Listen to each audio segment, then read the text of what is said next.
It was a little past 2:30 p.m. when she stepped through the side entrance of the Simulation Command Center at Camp Ridgeway. No one stopped her. She moved like she belonged there. She wore a regulation flight suit, olive drab, clean and practical, but missing the usual insignia, rank patches, or even a name tag. Just another quiet technician. Someone assumed, probably civilian support staff, maybe even a contractor running late to a systems check. No one gave her a second look. The room was massive. Fluorescent panels lit up rows of high-end consoles and wall-to-wall holographic displays. Across the deck, data flowed in real time through projection interfaces. Dozens of junior officers and enlisted cadets manned their positions, prepping for the next simulated scenario. A training operation was scheduled to begin within minutes. Inside the control hub, everything looked sharp, ordered, military clean. And in the middle of it all, this woman just stood there. Captain Ethan Cole, shift commander, spotted her from across the floor. He didn't recognize her, and that irritated him. He didn't like unknowns in his command zone, especially not right before a major sim run. He squared his shoulders and walked over. A little too fast for someone trying to stay calm. He raised his voice before he even reached her. Didn't ask who she was. Just barked it out. You lost. This isn't the visitor center. He motioned to her tablet, coffee and notes. That's not standard equipment in this facility. His tone was mocking. A few cadets smirked. One even chuckled before catching the serious expression of a nearby tech sergeant. The woman said nothing, didn't flinch. Her eyes stayed on the central data core display. Her body still, relaxed. She didn't react like someone who had wandered into the wrong building. She looked like someone who was watching, analyzing. But no one noticed that. Not yet. Captain Cole frowned, irritated by her silence. To him, it wasn't calm. It was defiance. That was the moment the air started to shift. Quiet. Subtle. The kind of tension no one fully registers until much later, when they look back and realize exactly when everything started to unravel. The hum of the servers filled the command center, steady and constant, like a low heartbeat under the tension that was starting to rise.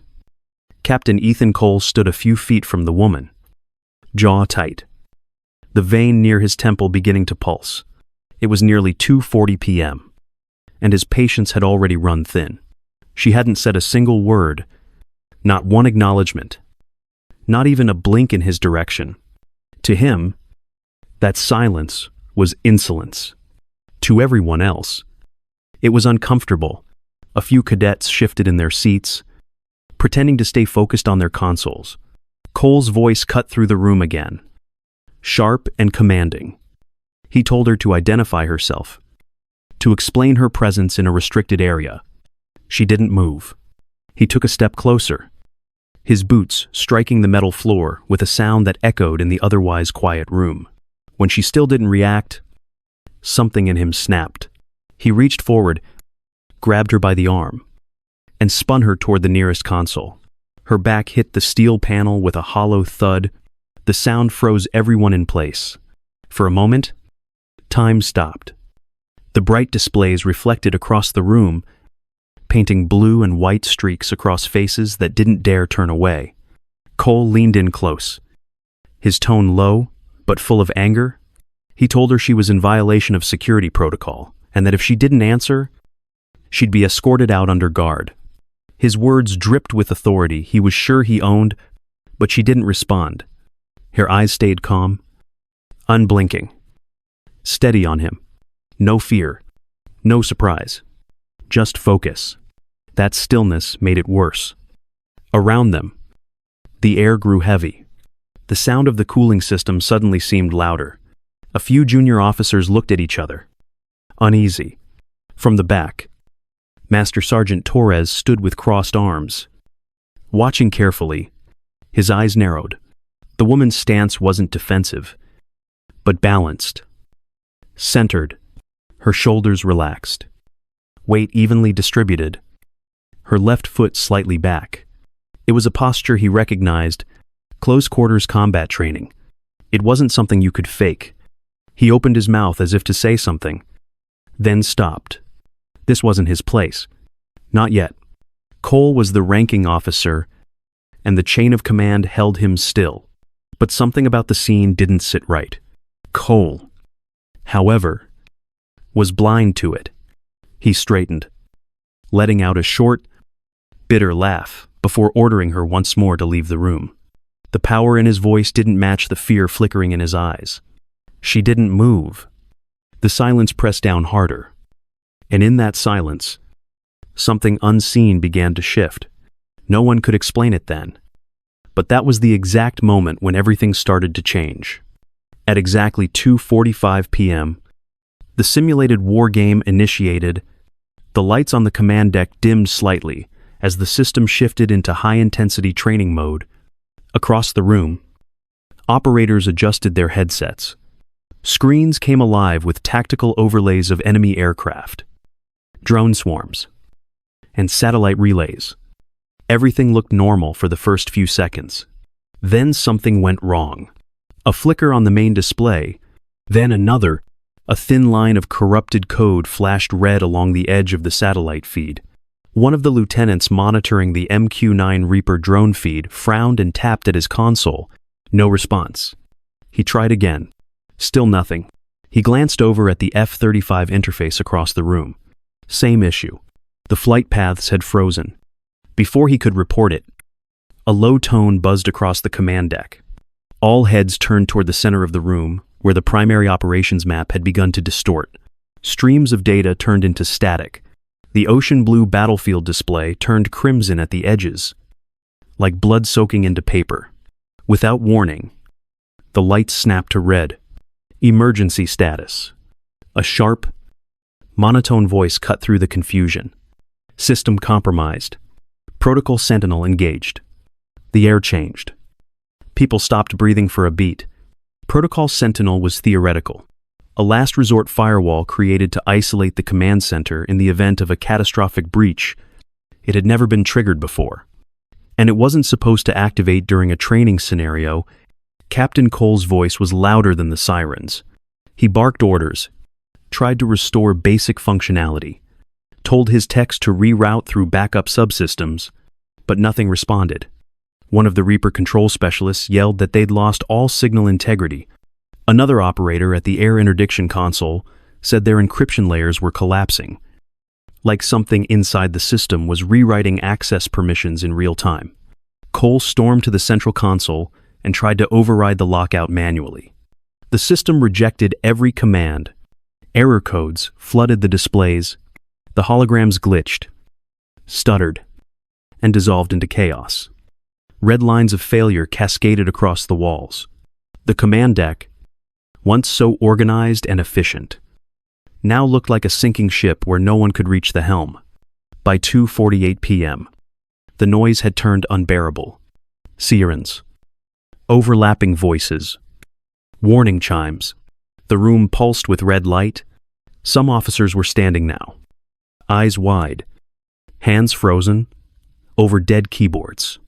One cadet near the wall started to panic, asking if this was real, if this was part of the scenario. No one answered. Captain Cole slammed his hand against the unresponsive console, his voice cracking as he shouted for a manual reboot. Nothing worked. Nothing answered. And in the middle of that storm, the woman still hadn't moved. While chaos spun out in every direction, she stood completely still. The emergency lights flashed red. Alarms kept shrieking overhead. Cadets and officers barked over one another, calling out corrupted data feeds, frozen assets, failed overrides. It was 2:50 p.m. No one had control, except her. She moved without urgency, without hesitation, not toward the main console, not toward the command chair. She walked, calmly, toward the far left side of the room, where a dusty auxiliary station sat dark, overlooked. It wasn't part of the live sim interface. It was maintenance level, designed for deep system diagnostics, Hardly anyone touched it unless something broke. She knelt briefly, reached into a low zippered pocket on her flight suit, and pulled out a short coil of cable. Thin, matte black, standard military grade, but not issued. She plugged one end into the shielded port below the console, the other into her personal tablet. The tablet lit up instantly. Not with apps or GUI dashboards. It displayed raw system architecture, flowing lines of code, and command logic that most people in the room wouldn't recognize. Her hands didn't type. They moved in tight. Fluid patterns across the screen. A blend of swipe, tap, hold, release. Like she was conducting Gobbly. Like the interface was listening, not just executing. Her face remained composed. No trace of urgency. No tension in her body. She didn't look like someone stopping a disaster. She looked like someone doing exactly what she was built to do. A junior officer near the primary display noticed first. He blinked at the center hollow screen. Amid all the red, static, and fragmented visuals, something had changed. A single line of white light had appeared, thin and sharp. Cutting cleanly across the mess of corrupted data, it widened slowly. As it did, patterns began to form. First a ring, then a full circle. The edges were clean, stable, tranquille. The others noticed too, one by one. Heads turned toward the main display. The room quieted just slightly. Not from relief. From disbelief, Captain Cole saw it too. And when he turned and spotted her at the side console, tethered in, he erupted. He demanded she stop, shouted that she was making it worse, threatened to have her pulled off the floor. She didn't respond, didn't flinch. Her fingers kept moving, precise and measured. She wasn't ignoring him. She had simply tuned him out, because in that moment, her only conversation was with the system, and the system was finally starting to listen. By 2:54 p.m., the alarms had started to fade. One by one, the piercing alerts blinked out, replaced by a soft, ambient hum that felt almost unnatural after the noise. The emergency lights shifted, first to amber, then to a steady blue. Screens once flooded with error messages returned to stable operating dashboards. Across the command deck, consoles lit up in sync, as if exhaling after being underwater. The system, which had seemed on the verge of collapse, now ran smoother than it had in days. And she was still there, kneeling by the forgotten console, her cable unplugged and coiled neatly in one hand. Her tablet was dark now, screen folded closed. She stood slowly, quietly, and returned to the spot where she had first entered, the same exact place where Captain Cole had tried to push her out. No one spoke. They couldn't. The entire room stood in silent awe, as if waiting for a cue they didn't understand. No one knew who she was. Not yet. But whatever they had assumed before, analyst, technician, outsider, none of it held anymore. She had done something none of them could. Something they couldn't even explain. That was the moment the side doors slid open.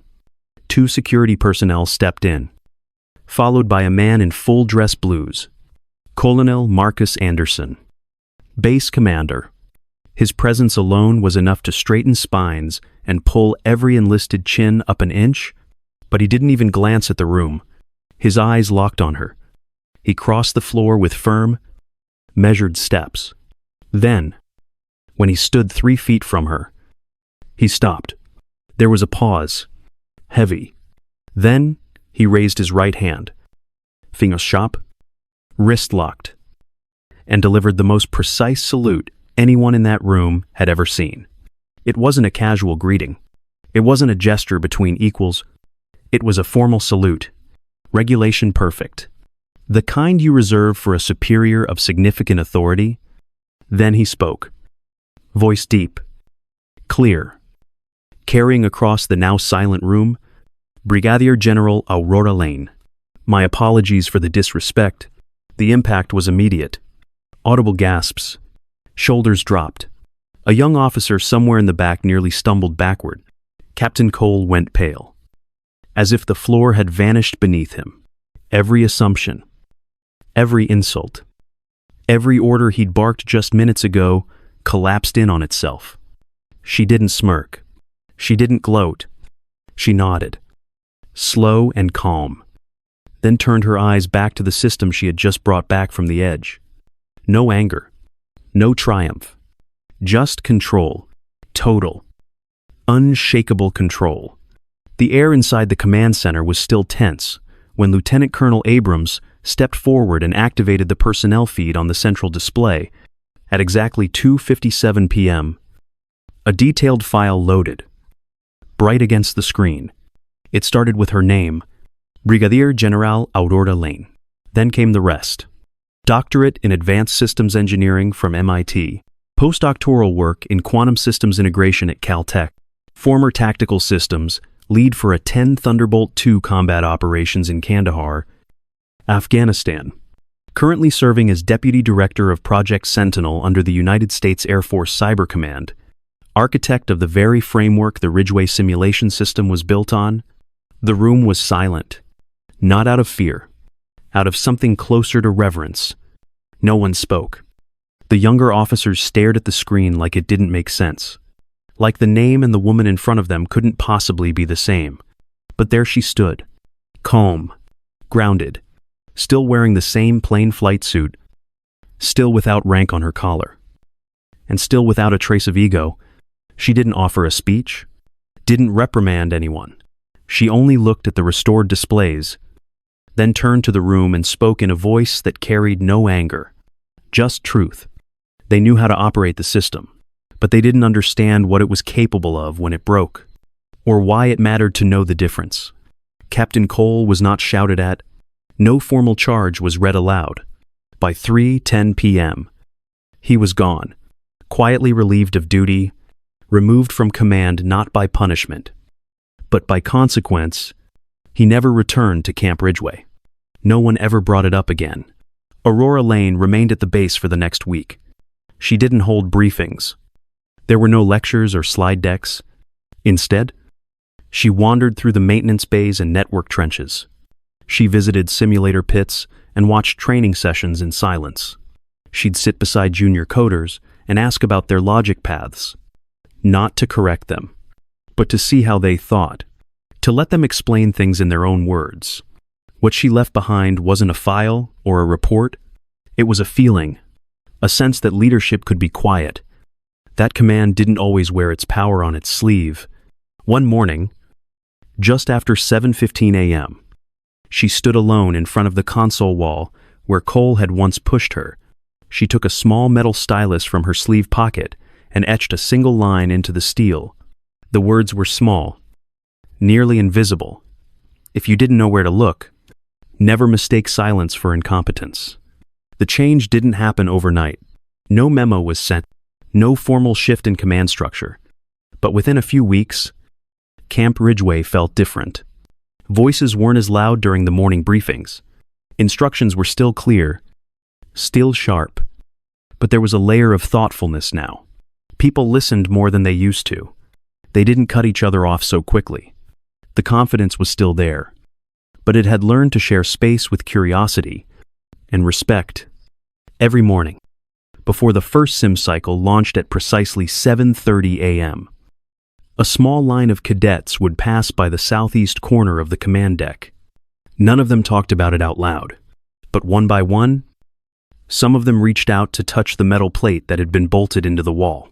It was small, just brushed steel. At eye level, no ceremony. Etched into it were 6 quiet words: never mistake silence for incompetence. It had become a kind of ritual, not in a superstitious way, in a grounding way, a reminder of what had happened, and more importantly, how it had changed them. Staff Sergeant Simon, a young systems tech who had once joked about mystery consoles and dusty old ports, was the first to receive the unexpected package. It came through a secure Air Force channel, encrypted, sealed, and verified by 2-factor clearance. He opened it with shaking hands. Inside was the original root layer framework of Project Sentinel, clean, untouched. The same codebase General Lane had used years ago to build the system's neural logic. Alongside it was a simple line of text. You see it clearly. Keep learning. No signature. No rank. But everyone knew where it came from. At the Air Force Academy in Colorado Springs, a case study was quietly introduced into the ethics and leadership curriculum. It had no names, just a title. Ridgeway Event. Cadets were asked to identify the critical failure. Many pointed to the technical breach. Some discussed chain of command, but those answers were always challenged. Only the students who pointed to perception judging based on silence, appearance, or lack of visible status were credited with understanding the core lesson. The story didn't fade. It didn't become a headline. It became something deeper. A kind of quiet legend passed within the cyber warfare community. A moment when the system wasn't fixed by force or rank or volume. It was corrected by presence. By a kind of leadership that didn't need to declare itself. In every version of the story, the name of Captain Cole never appeared. Not out of spite, but because the lesson wasn't about who failed. It was about what they failed to see, and how one woman, by refusing to raise her voice, managed to reset the tone of an entire culture. Sometimes, the loudest voice in the room doesn't come from shouting. It comes from consistency, from presence, from someone who understands the weight of silence and chooses to carry it with intention. That's what I remember most about what happened at Camp Ridgeway.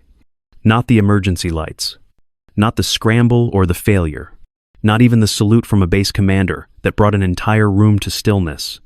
What stays with me is the quiet, the kind of quiet that Brigadier General Aurora Lane brought with her. When she first walked into that room, people saw a blank flight suit and made assumptions. She didn't stop them. She didn't defend herself. She simply watched and waited, and when the system we all trusted began to fall apart, it wasn't the ranks or the protocols that pulled us back from the edge. It was her. She didn't need to raise her voice. She didn't need to punish or lecture. Her leadership wasn't built on fear. It was built on knowing exactly what mattered and proving it through action. Calm, thoughtful, precise action. And in doing so, she changed more than a single day's crisis. She changed how we carried ourselves long after she left. It's easy to think leadership comes from a title or a uniform or the sound of your voice in a briefing room. But real leadership, the kind that lingers long after the moment has passed, it often speaks the quietest, and it leaves space for others to grow. Not by telling them what to become, but by showing them what it looks like. Aurora Lane showed us that strength doesn't need to be loud to be real. That respect, once earned through silence, can echo louder than any command. And in a world obsessed with who talks the most, she reminded us what it means to truly be heard. Maybe you've met someone like her. Maybe there was a moment at school, at work, in your life, when someone did something small, but it shifted the way people treated each other. Maybe they never asked for credit. Maybe they just kept doing what was right, quietly. And maybe you're that person too. Or could be. If this story reminds you of someone who led without needing to stand in the spotlight, someone who showed their worth not through words, but through presence, I'd love to know. Type respect in silence in the comments if you've ever been inspired by a quiet leader, someone like Aurora Lane. Because sometimes, the strongest leadership doesn't start with a speech. It starts with listening